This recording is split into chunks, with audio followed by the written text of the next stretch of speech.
right. Good morning, everybody. Today is Monday, November 2nd, 2015. And this is Before the First Cup of Jules here on UCY.tv. Happy Monday, everybody. We're here again. It is 50 degrees and partly cloudy here in upstate New York. It's a pretty decent weekend, and we're supposed to have 60s and potentially even 70s this week. So we might get our last dose of nice weather before winter settles in. So where do we leave off on Friday? We titled the show Food Future, Resistant Consumers, and Walmart Drones. Last couple of days, we'd been looking at some of the poisoning of the food system and some of the PSYOP that's currently going on, where the UN came out and decided that, yeah, meat's bad and bugs are good, and look at all the reasons why you should be eating bugs. We also looked at some of Dr. Huber over the last few days. Dr. Huber, 50-year plant pathologist with some of the highest levels of security within the federal government and intelligence in regards to biowarfare program. And Dr. Huber has come out and spoken about glyphosate and all of the different findings that he has been looking at for a number of years in regards to glyphosate in the food chain, how it damages nutritional uptake. It's an antibiotic. It kills the good bacteria, not only in the soil and the plants, but also in the gut. They're finding it in plants and animals and humans, and it's not a good thing. Of course, we also looked at Walmart. So I still can't even believe this. Walmart is jumping on the bandwagon, and they're going to start testing drones for home delivery and pickup. So look out, man. Chinese drones in the sky before you know it. So I want to kind of take a little right turn and get to one of our nemesis out there, DARPA, good old DARPA. We haven't talked about DARPA in a while. And I'm just going to warn you that I've had some technical issues already this morning. There have been 2 outages since I woke up. So let's cross our fingers and hope that everything stays copacetic this morning. So where we're going to start off with looking at DARPA, because I found some disturbing news over the weekend, is our good old friend Regina Duggan. I've talked about her many, many times before. Regina Duggan had been a director at DARPA. Then we found out that she was leaving to head Google's Motorola division originally for mobile phones. Then I had heard that it was kind of turning into the smart division, and it has a new name now because it's not just their Motorola Android division. It is titled the Advanced Technology and Projects Group. Their acronym is ATAP. Let's take a look at what they're doing now. This is where, like, the Internet of Things, the wearable computing that we've talked about. I just saw recently that Google and Levi's have teamed up now for wearable smart clothes. So this should be quite interesting. Anyway, this story is out of CIO.com. I used to get this publication for many years. Haven't been out here in a long time. Inside Google's Advanced Technology and Projects Group. It says, using the playbook she brought from the Defense Advanced Research Project Agency, Regina Duggan drives rapid technology innovation at Google's ATAP group. Now, one of the reasons why Regina Duggan had become someone I focused on too is, if you guys remember, there had been an interview with her way back when, and we'd played it a few times, where she talked about ingesting a pill that would give her superpowers. It would turn her into a cipher key to be able to access rooms or technology with the flash of her hand or walking through a doorway, just because of this little super pill that she had swallowed. And that's pretty scary to me, especially when we take a look at all of the other things that we've talked about in regards to genetic modification, vaccinations, and being able to put small nanoparticles into these injections or into our food, stuff that we have no idea whether or not it's in our bodies already. And Regina Duggan was at the forefront of that. DARPA sprinkles around all these development dollars. And we're going to find out when we look at the next story. I've been talking about that for a long time, but they actually mention that. They don't have their own R&D. They just sprinkle it around at the universities and get our children to do the evil science for us. So anyway, let's get back to the story about Regina Duggan. This is from June 30th of 2015, so it's not that old. Epic. And yes, remember Regina Duggan using the word epic. Epic was the word Regina Duggan used to describe her team's research and development projects that included enlisting, quote unquote, Fast and Furious movie franchise director Justin Lin to help create the next generation movie experience. Dugan, Fast and Furious, like how telling is that? Dugan, vice president of Google's Advanced Technology and Projects Group, more affectionately known as ATAP, delighted thousands of developers in May at Google's annual I/O conference as she orchestrated demonstrations of applied technologies that seemed to originate from just over the horizon of humans' imaginations. The 36 pages of results when you Google her name confirms Dugan's fame, making kudos redundant, but reporting where she came from is important because it explains ATAP's role within Google. Dugan's last job was head of the Defense Advanced Research Projects Agency, or DARPA, a 50-year-old Department of Defense research agency with a budget of about $3 billion that's charged with preventing strategic surprises from and for creating strategic surprises for America's adversaries. DARPA earned a reputation for producing high-impact results quickly, and a few of DARPA's innovations include, of course, the Internet, global positioning satellites, drones, and micro-electromechanical systems, MEMS. And we also found out, of course, they admit to creating Siri as well. In an interview that we heard not too long ago with DARPA's director, which I can never say her name, DARPA isn't a monolithic. They say they are not a monolithic government agency. It does not have its own labs or large R&D staff. Instead, the agency recruits teams of highly accomplished technical leaders, usually PhDs and experts in their field, to work on short 3 to 5 year projects with university and industry partners. Now, did you hear that? This is exactly what we've been saying. DARPA sprinkles this money at the universities and gets them to build the machine, as well as industry partners, mind you. I would assume that that includes companies such as Google, Amazon, probably Cisco, and some of the others, all of these technical liaisons, collaborations that they have now going with the federal government. The goals are ambitious, such as building a hypersonic test vehicle to fly at Mach 20, which is around 15,200 miles per hour. And DARPA doesn't build projects. It proves or disproves the feasibility of building a solution that could be developed into a product. This is an important distinction that explains DARPA's role. Successes in building prototypes gives tangible evidence that a strategic end product could be built. Well, isn't that nice how CIO just put such a pretty picture on DARPA? I love it.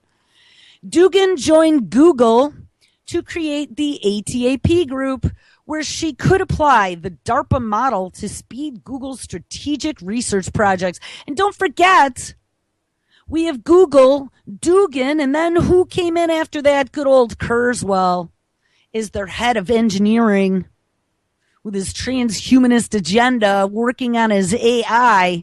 And that's where we're going to kind of go today. Anyway, back to Dugan. She traded the Department of Defense's deep pockets for Google's. And remember, when Kurzweil got hired, he said he had an unlimited budget, by the way, and exchanged fighting America's adversaries for fighting perplexing product development challenges. Dugan's first demonstrations addressed the unique user interface problems posed by smartwatches, and we've talked about those. That's all part of the Calico project due to the small size of wearables. And don't forget also, there's a brand new Android operating system that is specifically for wearable devices and clothing computing.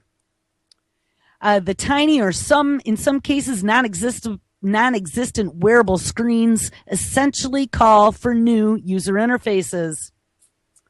The ATAP, the Advanced Technology Division of Google, applied trusted radar radio technologies to control another device with a touchless user interface that interprets fine finger movements and hand gestures made in the air. And this was one of the things when she was at DARPA and she swallowed that pill, she was talking about being able to wave your hand and authenticate yourself, let's say.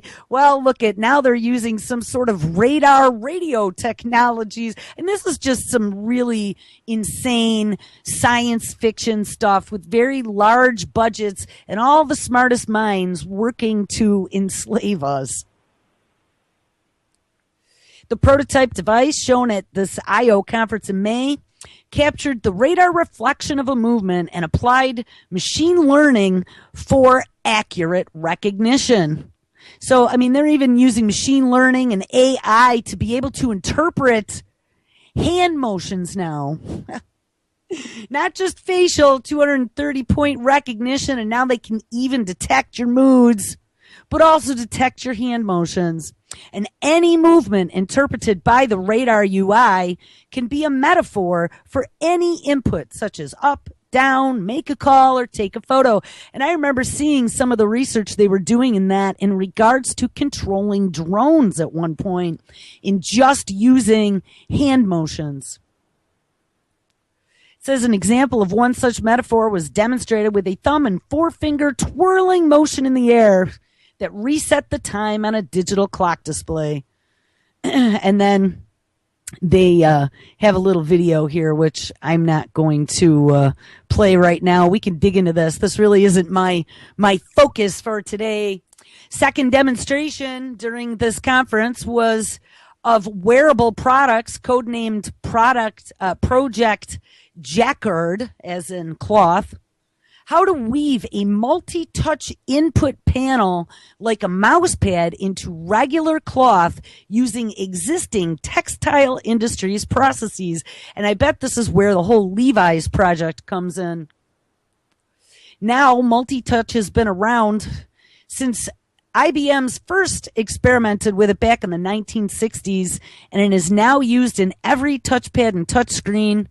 No need for ATAP's high-powered R&D for that, so they must have licensed IBM's technology, redesigning multi-touch so that it could be produced by the textile industry at scale, however, is right in ATAP's wheelhouse. All right, so now we got a good feeling for some of the stuff that ATAP is working on. It sounds like it's just mobile devices, but let's just turn this like 1 degree to the left and go back and think about also all that we know about the Internet of Things. The Internet of Things is part of this ubiquitous computing and this very small interface connected technology. We're going to have all devices, not just clothing, not just our little wristwatches that can keep an eye on your cholesterol. You're going to have your refrigerator, your washing machine, the lights in your house will be doing Li-Fi and connected. And everything will be going back to the database. Well, wasn't I surprised when a character that we had looked at, I don't know, maybe 6 months ago, I know it's in the title of the show, good old DARPA Dan Kaufman from DARPA, he was working on a lot of the projects like Plan X and the new Sentry system to be able to watch the Internet of Things without human intervention and seek and destroy any type of quote-unquote cyber attacks. He's the one that was using the Oculus Rift glasses with soldiers because soldiers are not hackers. And he was able to build a user interface, having been from the gaming world originally, so that they can have a full display of internet networks out there, of computers that seem to be infected or seem to have been hacked, and use hand and body movements to launch attacks on those hackers, not having to code. 60 Minutes did an expose that I actually was able to dig up. So we're going to listen to that again after we talk about this. But guess who has gone to Google working with Regina Duggan? Good old DARPA Dan. Not sure how I missed this one. June 2nd, 2015. DARPA Dan joins Google's mobile lab as deputy director. The talent swap continues. DARPA's Dan Kaufman is heading to Silicon Valley, where he will reunite with a former DARPA director, good old Regina Duggan. One of the federal government's biggest tech personalities is leaving to join one of the world's biggest tech companies. Multiple sources confirmed to FedScoop that Dan Kaufman, director of the Defense Advanced Research Project Agency's Information Innovation Office, was named deputy director of Google's Advanced Technology and Projects Group, or ATAP. Better known as DARPA Dan, Kaufman has been the agency's public face as of late, appearing on various television programs and at various conferences to highlight DARPA's work in areas like cybersecurity, the Internet of Things, and autonomous vehicles. And yes, he also was one of the ones that, and we'll hear it again when we listen to his 60 Minutes interview, that showed how easy it was to hack any current car. And remember, that was important after Michael Hastings had his mysterious demise in his new, I think it was a Beamer. And people had said, well, it's possible to hack a car very easily. And we heard that Kathleen, I don't remember her last name, from DARPA, do an entire lecture on how easy it was to hack a car. Anyway, back to the story. Kaufman will be working with former DARPA director Regina Duggan, who left the agency in 2012 to create and direct ATAP, Google's research and development lab dedicated to creating next generation mobile devices and services. And it's interesting that the way they word it here is that Duggan left to go to Google and create this division, when I very distinctly remember reading that when Duggan left, there were some questions about her doing business with another company that either was one of hers or one of her husband's or her uncle's or a family member's, where she was cutting large contracts without them going to bid. But anyway, the official story is she left the agency in 2012 to create and direct ATAP, Google's research and development lab, dedicated to creating next-generation mobile devices and services. Kaufman has been in the news recently for his work with Memex, a DARPA-created search engine that combs the dark web for illicit activity. And actually, tomorrow, I think we're going to look at some dark web stuff because there have been a few new things that I've run across recently. There was a TEDx that came out about the dark web and exactly what I've been saying. I mean, this is all about the loss for anonymity, and they're coming at us full frontal from every level down to cellular. But the dark web, one of its largest premises has been able to hide your identity, whether it is for illicit or legal activities. And the fact that DARPA is putting their technologies at cracking the dark web basically says that they are giving you nowhere else to hide. But good old John McAfee has a solution. And we actually had him on as a guest a couple of weeks ago. SM Gibson had him on Anti-Media Radio. That is in their playlist on the UCY YouTube. So if you want to check that out, it was a great interview. Anyway, back to DARPA Dan. he was interviewed by 60 Minutes to explain how Memex worked earlier this year, as well as some other things. And that's the interview we'll listen to in a few minutes. ATAP, that's Google's division, has also been in the news recently for a number of projects announced at Google's I/O conference, the company's annual developer conference. Among the projects ATAP unveiled was Project Jacquard, and that's the one I mentioned, a process that weaves electronic components into textiles to program touch or gesture interactivity to not only clothing, but also your furniture. Come on. Hand movement couch, please. Leg rest up. Boop. I mean, this is just insane.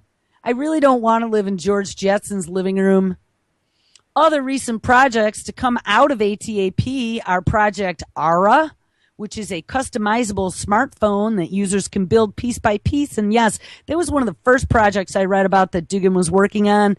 And then also Project Tango, a tablet-based sensor system that allows people to create 3D maps of their surroundings. And yeah, that won't come in handy for spy agencies. And I think we read about some of that also using a room's Wi-Fi. I mean, way back when that they were tinkering with being able to use those signals to build a 3D representation of the room that any Wi-Fi router was in. The move is another spin of the revolving door of talent between who? Well, this one happens to be the Silicon Valley giant Google and the federal government. Surprise, surprise. Current U.S. CTO, and this is the CTO of the United States, which is a new position that Obama created in the middle of this holy shit, we're getting hacked. And we need to get this 21st century medicine and infrastructure rolling. Current U.S. CTO, which is Chief Technology Officer Megan Smith, was also a vice president at Google. That happened to be Google X, another research lab best known for creating Google Glass and the company's driverless car prior to coming to Washington. So what a bitch slap to the people that is. Google is not evil. Remember, it used to be their tagline. Google knows everything about you. This is horrifying. Add to that what we talked about a few weeks ago, good old Sergey Brin, co-founder of Google. His wife is one of the, I don't know, she's a CFO, CTO, CEO of 23andMe. That's dumping their genomics data of close to 1 million individuals to the National Institutes of Health. Back to the story, a number of former Google engineers and policy analysts are now working on federal projects like Mickey Dickerson with the U.S. Digital Service, which I have no idea what that is. We should look into that. Or shaping tech policy like Alan Davidson at the Commerce Department. I mean, how horrifying. Google is in bed 24/7 with the feds and DARPA. Brian Pierce, the deputy director of DARPA's Information Innovation Office, will take over Kaufman's current job. Kaufman's last day at DARPA was June 12th of 2015. So now let's rewind just a tiny bit here, and we're going to see if I already called myself before the show. I was thinking ahead. So let's see if I can connect again, because we're going to play the interview that 60 Minutes did with DARPA Dan. So you guys understand what they have just given to Google as part of his previous experience. All right, I am not going to be able to scroll up here, so hold on, because I might have to sing. Look out! Oh, hey, look, I can scroll. All right. The name of this story out of CBS was DARPA, Nobody is Safe on the Internet. Oh, fear. Meet the man the Department of Defense is put in charge of inventing technology to secure the Internet. And this was from February 8th of 2015, just a few months before he left and went to Google. The recent so this is a transcript actually of what we're going to play. So let's let Leslie Stahl of 60 Minutes read it for us while I drink a little bit of coffee. All right, here we go. 60 Minutes interview with DARPA Dan. Maybe. The recent cyber invasions of health insurer Anthem, Sony Studios, and the military's Twitter and YouTube accounts highlight how hacking has morphed from a commercial nuisance to a matter of national security. Ding, ding. Now, how many times have I said that? Like, I've been in technology for 25 years. And yeah, there were hacks. Usually it was a little Russian hacker or somebody out of Romania or one of those former Soviet bloc nations. And maybe you had, some information stolen. But trust me, I was in the departments that worked on securing all of that. It was not on a corporate level, something that we worried about 24/7.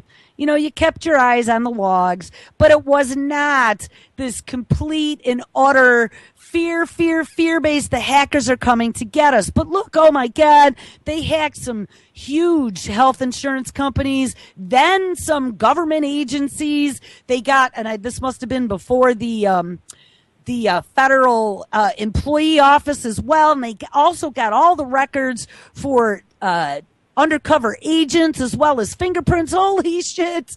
We better throw all the money and some of the smartest minds under the guise of national security to locking down the Internet from those anonymous hackers. The man the Department of Defense has tasked with inventing technology to wage this new Internet war is Dan Kaufman.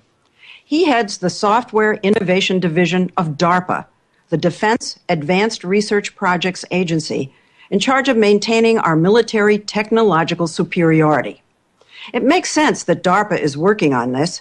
After all, it invented the Internet.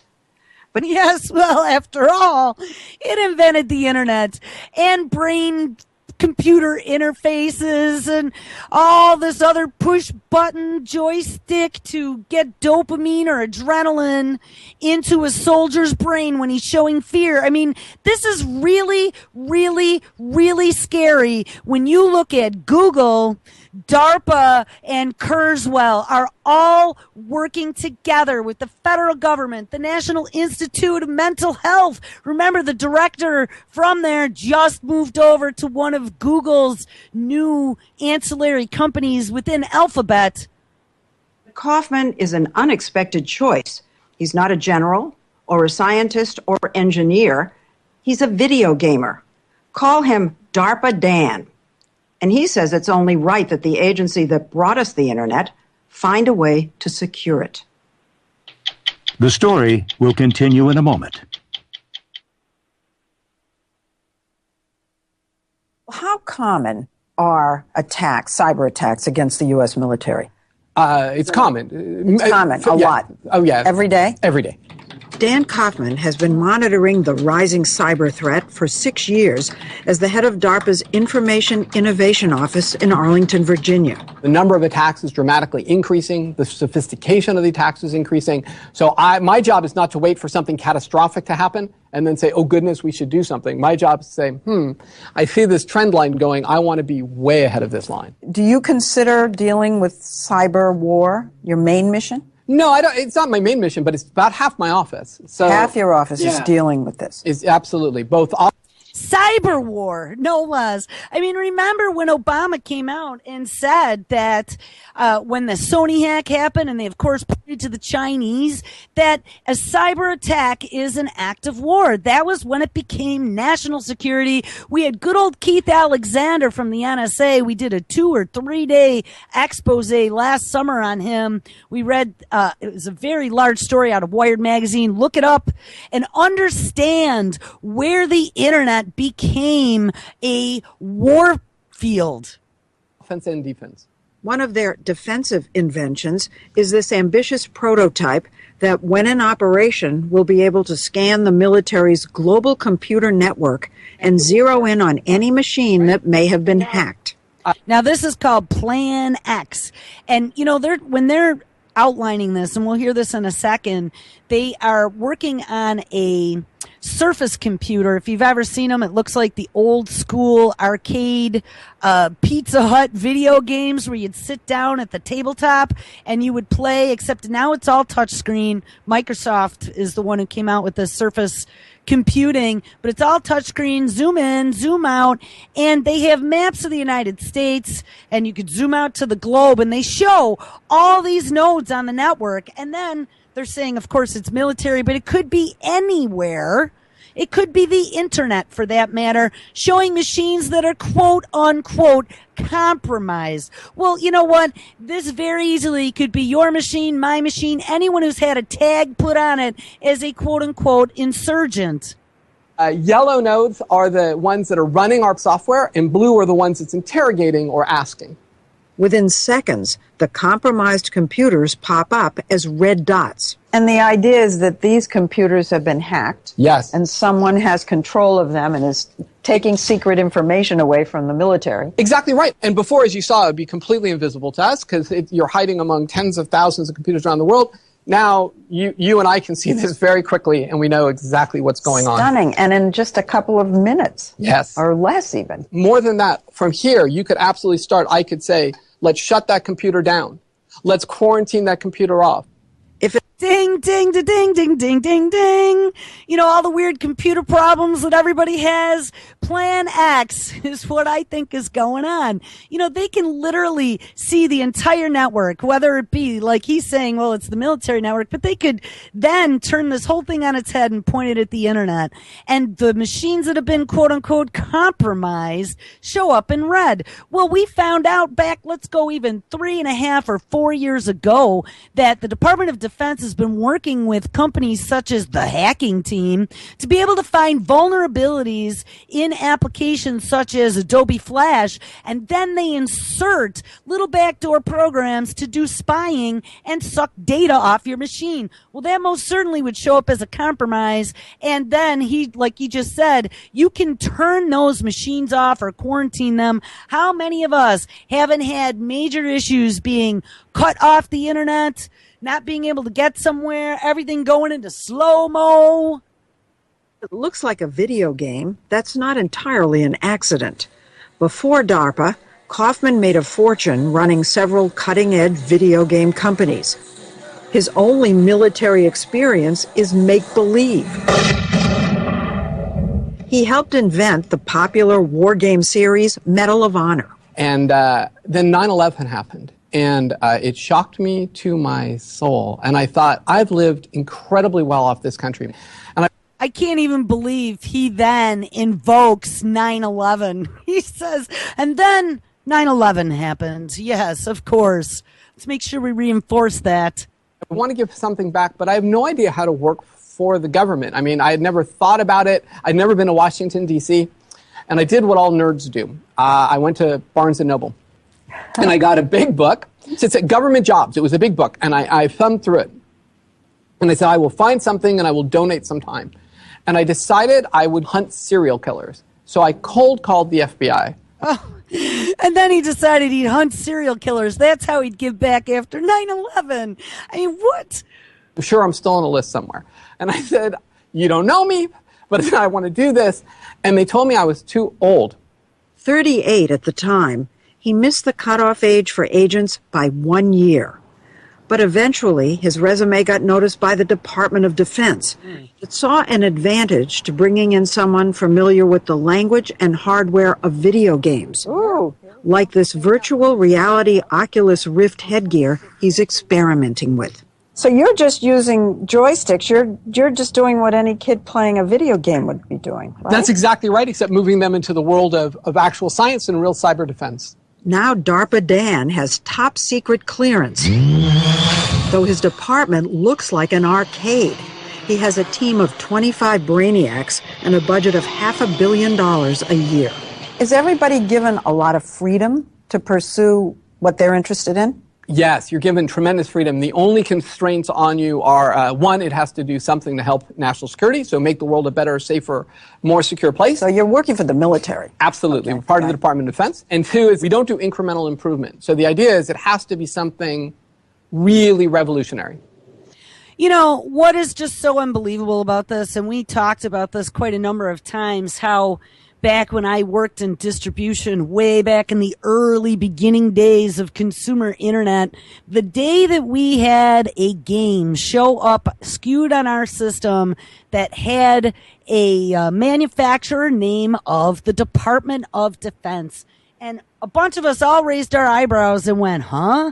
How weird is that? And you know, then when I thought back telling that story on air quite a number of years ago, we realized that it was 18 years previous to that they had skewed it up.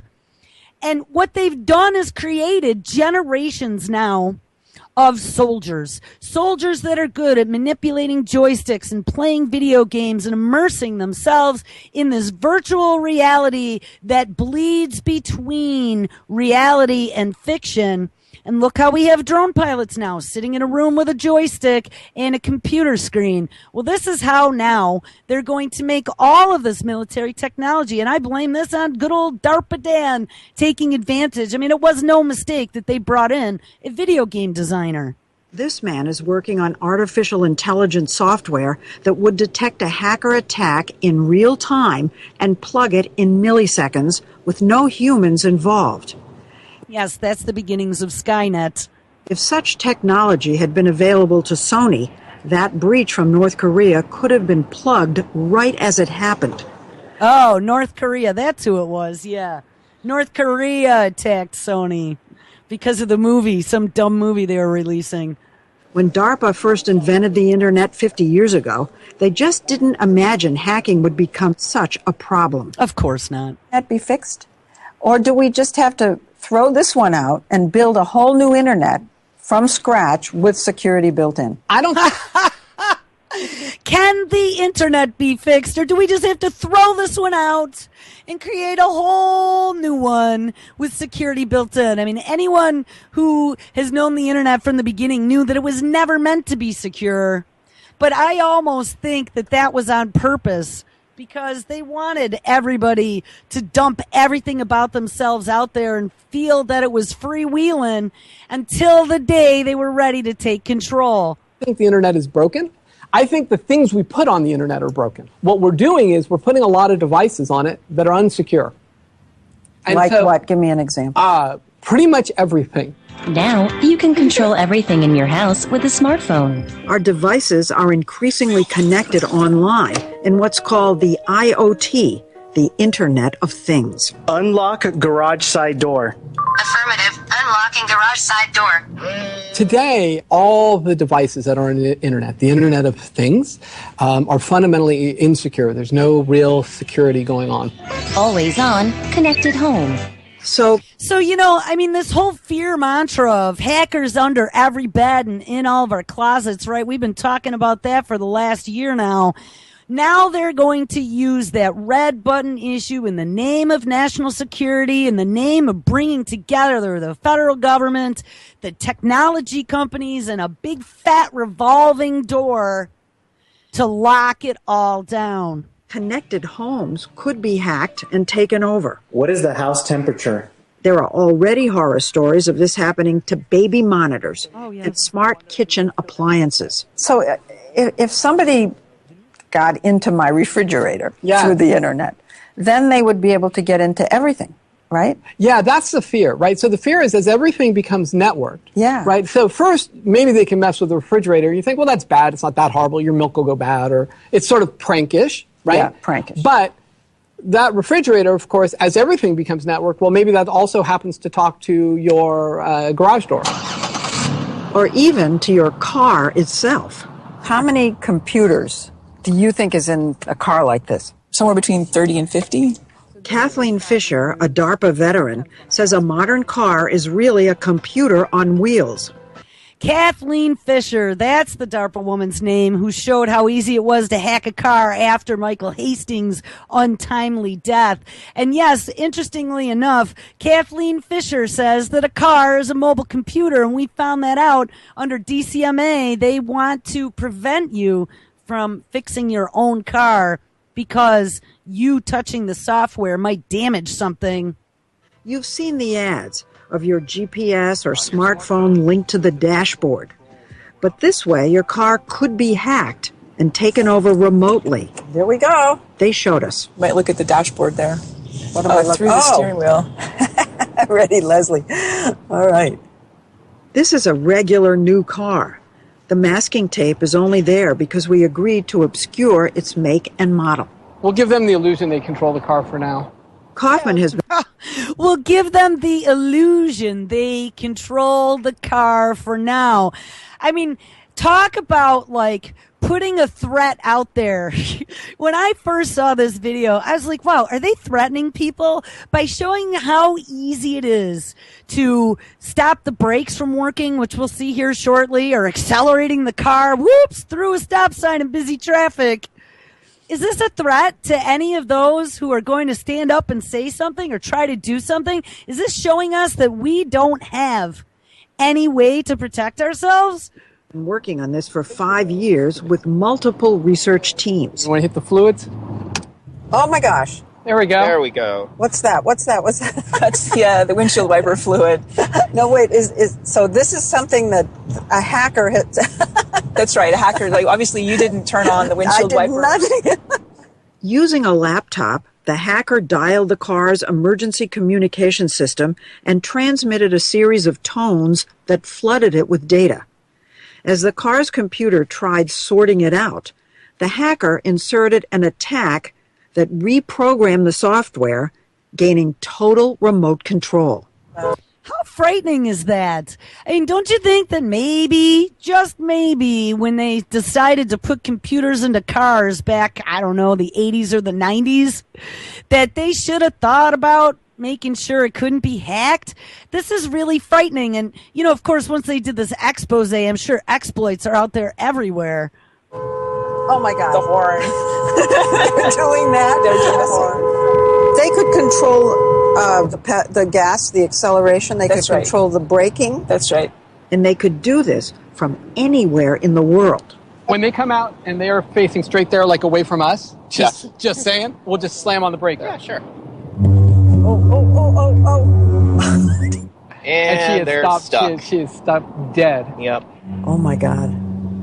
That was terrifying, actually. So now let's make another loop around. Okay. So just stop at the cones here. She thinks she's going to be able to stop right at those cones. Let's make sure that she can't, and she's going to drive right through them. Oh my God. We control that brake. All right, there we go. Oh, no. Oh, she was slamming on the brakes. Oh my God. Not operate the brakes at all. Oh my word. That is frightening. While there's no known case of a car hacked this way, security cameras have shown cars burglarized by hackers unlocking doors. You can find software to do that online for $25. So let's make sure we tell everyone about that. All this has alarmed Senator Ed Markey. Tomorrow, he's releasing a scathing report revealing that nearly all new cars can be hacked, but that only 2 out of 16 car makers can diagnose or respond to an infiltration in real time. And so what the theft program does is it unlocks the car's doors. DARPA researchers got involved in hacking cars and the Internet of Things. Are you really trying to hack into it? Yes, I am. In an effort to invent unhackable code from military drones. And is your goal to do it for drones and then have it apply to cars and my refrigerator and things like that? Exactly right. I think that's when DARPA is at its very best. We're solving a specific problem for the military. I want to make sure their systems are safe, but I would like everything to be safe. And now DARPA Dan is trying to reinvent search engines. Traffickers who sell weapons or young girls online remain largely hidden from authorities. Kaufman and his team set out to remedy that. First, they studied the time-consuming way law enforcement agents bust sex trafficking networks by clicking on one sex ad or link at a time on commercial search engines. And we watched, and they did what you think. They put in an address of a massage parlor or something, and then they'd write it down on a yellow sticky, and then they try to build in each to each to each. And we looked at that, and we said there has to be a better way. Especially considering that Google and Bing don't penetrate the dark web, where most illegal goods are advertised and sold. So how interesting is it that he has now gone to Google and he came up with a search engine that indexes the dark web? So DARPA invented Memex, with which you can click just one button and all the hidden information scattered deep in the web about an illicit activity is pulled together and revealed. So, ding, ding, ding, ding, ding. You're building the network. Building the network. That's right. Chris White, who invented Memex, showed us how, in the case of sex trafficking, it can comb through all the sex ads online, over 60 million, and identify hundreds of names and numbers that link together and make up an entire trafficking ring. Now, of course, they're spinning this with sex trafficking. I mean, they could do it with anything that's going to pull on the heartstrings of America. But the plain fact of the matter is they are able to take quote unquote anonymous users who are in a place being anonymous, something that they no longer want to give you the ability to do on the internet, and find every connection and give a list of names and numbers. How long did it take Memex to figure this out? Instantaneously. DARPA's inventions can take over a decade before they're transplanted from the military into the broader market, but not in this case. We started using Memex about a year ago in January of 2014. Manhattan District Attorney Cyrus Vance Jr. says New York is one of several cities already deploying Memex to find sex traffickers. And don't forget, too, New York Police Department was one of the first installations of the Microsoft Cyber Patrol Center as well. They're definitely pretty high tech there, and a task force working with global police forces. We have 20 open investigations in which we are using the Memex tools and 8 open indictments. Memex is so effective, the White House has asked to see if it could be used to monitor ISIS. Oh, yes! We knew ISIS was going to come out there somewhere. Yes, the insurgents all over the globe, under your bed and in your closet. A downside is that Memex could also invade our privacy. Oh. What do? You throw this out there, and it can do many good things, but there's the dark side. There's always the dark side, and it's something we wrestle with tremendously. I'm sure. Our job is, to sort of say, look, this is what it is. Let's decide. How do we want to use it? And then how are we going to use it? The light side or the dark side? 2, when some of the new programs we're working on, just beginning now, are there ways that I can get in here and still protect your privacy? How much of your time is spent inventing things for the NSA? Almost none, actually. Oh. Because a lot of this stuff could be used by them. Yes. He can't control how his inventions will be used. These aren't video games, after all. But when it comes to beating the hackers out there, Dan Kaufman has total confidence. Are you worried at all that by showing us all the new wowie-do things you're working on, that you're going to give car thieves an idea, or you're going to give someone who wants to break into my refrigerator an idea, or a terrorist an idea? I think they have lots of ideas on their own. And what I want them to know is that there's somebody smart on the other side who's going to make that way harder. I want to make them think twice. I want to make them think twice, which is exactly why I wondered about them showing how easy it was for them to hack your car and send you, like I said, into an intersection full of traffic or at 180 miles an hour into a tree. So anyway, all right, so we've looked at now DARPA and some of its incarnations, bringing DARPA over to Google, and what a great thing it is. We now have 2 of them over there, and the federal government is right in bed. If I can scroll down here, I had a story queued up here for probably the last 4 days that I wanted to get to. Military funds brain-computer interfaces to control feelings. A $70 million program will try to develop brain implants able to regulate emotions in the mentally ill. Now, what's even better, I just found a story before I went on to air today, and if you give me just 1 second, I can get back to my page. Because it now seems, we've talked about mental illness. We've talked about how they can diagnose schizophrenia just by speech patterns that somebody is speaking into a microphone. We also found out how they have some new drugs to help mental disorders that squirt right up your nose, like how wonderful. They also just dumped all kinds of federal dollars into mental health care. Yes, well, good thing, because now they just released a story out of good old Scientific American. Does schizophrenia exist on an autism-like spectrum? Evidence is growing that there may be no clear dividing line. Psychiatrists have long debated whether psychosis exists on a spectrum, and researchers have been investigating this question for more than a decade now. So look out, because I have a feeling that mental illness, especially with the director of the National Institute of Mental Health of the United States government now moving over to Google, and the federal agency that was just created with bringing on some sort of psychiatric help for the new 21st century Bernays to sell us all these programs. The mental health is going to be an ace in the hole for the federal government. Anyway, back to this original story about military funds brain-computer interfaces to control the feelings of the mentally ill.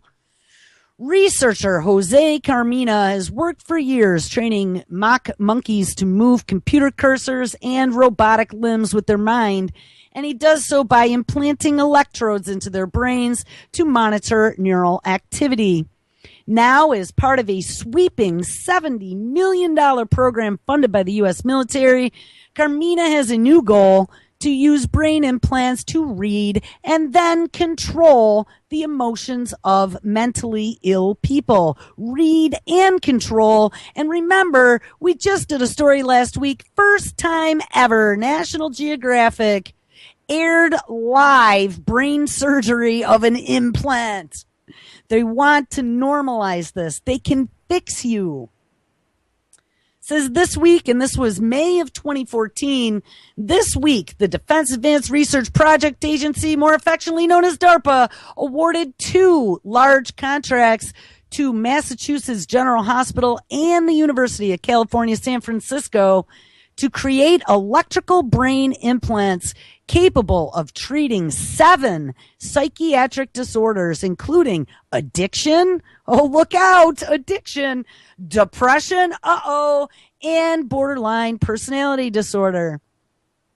This project builds on expanding knowledge about how the brain works, the development of microelectronic systems that can fit inside the body, and substantial evidence that thoughts and actions can be altered with well-placed electrical impulses to the brain. Now, we also looked at a story last week with DARPA not only using electrostimulation, but also optogenetics as well as magnetics to manipulate brain and body chemicals as well in some of their experiments. Anyway, back to the story. Quote, imagine if I have an addiction to alcohol and I have a craving, says Carmina, who is a professor at the University of California, Berkeley, and involved in the project. We could detect that feeling and then stimulate inside the brain to stop it from happening. The U.S. faces an epidemic of mental illness among veterans, including suicide rates 3 to 4 times that of the general public. And of course, yes, the poor veterans are always used for the guinea pigs. That's where they started this brain implant stuff, was with trying to cure PTSD. says, but drugs and talk therapy are only of limited use, which is why the military is turning to neurological devices, says Justin Sanchez, manager of the DARPA program known as Subnets, for system-based neurotechnology for emerging therapies. We want to understand the brain networks in psychiatric illnesses, develop technologies to measure them, and then do precision signaling to the brain, says Sanchez. It's something completely new and different, and these devices don't yet exist. So under the contracts, which are the largest awards so far supporting what's, President Obama's brain initiative, yes, the brain mapping program launched by the White House last year, the UCSF will receive as much as $26 million, and the Mass General was up to $30 million for their research. Companies including the medical device manufacturing giant Medtronic and startup Cortera Neurotechnologies, which I think we just read about them in that other story about DARPA with their electrical stimulation, will supply technology for the effort, and initial research will be in animals, but DARPA hopes to reach human testing within 2 to 3 years, and I am pretty sure that they already started that because we read that story last week. All right, guys, well, I think we are just about out of time. Tomorrow, we are going to dig into some deep brain stimulation technologies and how, of course, they are using that to fortify soldiers' minds. Make sure you stick around because it is Monday, so Ms. Lonnie Clark is live up next. And later this evening, we have our Interesting Times with Tim Kelly from This Weekend, Reality Bites with Neil Foster at 7 p.m. Eastern, Unlock the Door with Michael Cross at 8, Truth on the Tracks, brand spanking new from Brandon Turville at 9, Cutting Through the Matrix with Alan Watt at 10, and live at 11 p.m. Eastern, the Anti-Media Radio with Mr. Nick Barnaby and D.B. Schwartz. And wow, my bumper has gotten really late now, but I'm sure at some point it is coming. And if not, I will sing for you. If not, maybe I just can't hear it. No, it's not. There we go. All right, guys, have an awesome Monday, and I will catch up with you tomorrow. Everybody take care.